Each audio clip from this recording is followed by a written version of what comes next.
यदि मकान का दरवाजा आपका पूर्व की तरफ हो रहा है तो घर का काम है कृतिका, रोहिणी। इन नक्षत्रों में जो मैं निवेदन कर रहा हूं, कृतिका, रोहिणी, मृगशिरा, आद्रा, पुनर्वसु, पुख्य और अश्लेषा, इन नक्षत्रों में यदि काम किया जाए तो वह घर अति शुभ, एक शुभ होता है, एक अति शुभ होता है, वह परिवार के लिए अति शुभ होगा, बहुत ही ज्यादा बढ़िया होगा।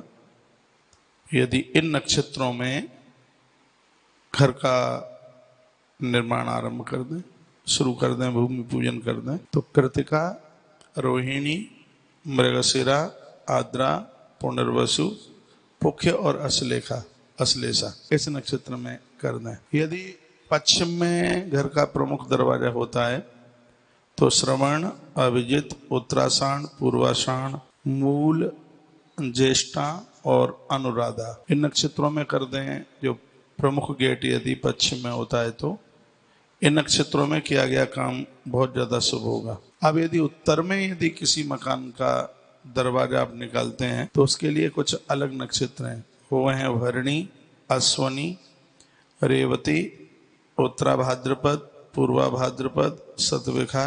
अब प्रमुख रूप से दक्षिण वाले सुन लें। कुछ ऐसे प्लॉट होते हैं कि दक्षिण की दिशा में ही दरवाजा करना ही पड़ता है।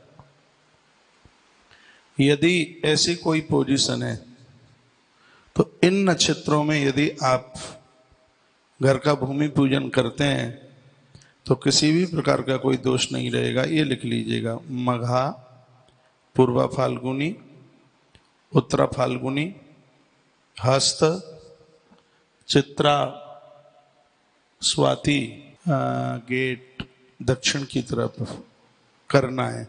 या जिनके मकान बन गए हैं उनका दरवाजा ही दक्षिण की तरफ है तो किसी योग्य ब्राह्मण को बुला करके उस दिन हवन करा दीजिए और एक वास्तु पूजा करा दीजिए। इतना ध्यान रहे कि जिस दिन वह काम करा रहे हैं इन नक्षत्रों में से कोई नक्षत्र होना चाहिए। मघा पूर्वा फाल्गुनी है, उत्तरा फाल्गुनी है, हस्त है, चित्रा है, स्वाति है, विशाखा है। इन नक्षत्रों में यदि पुराने भवन का भी पूजन हो जाता है तो वहाँ किसी भी प्रकार की कोई दिक्कत नहीं है, किसी भी प्रकार का कोई दोष वहाँ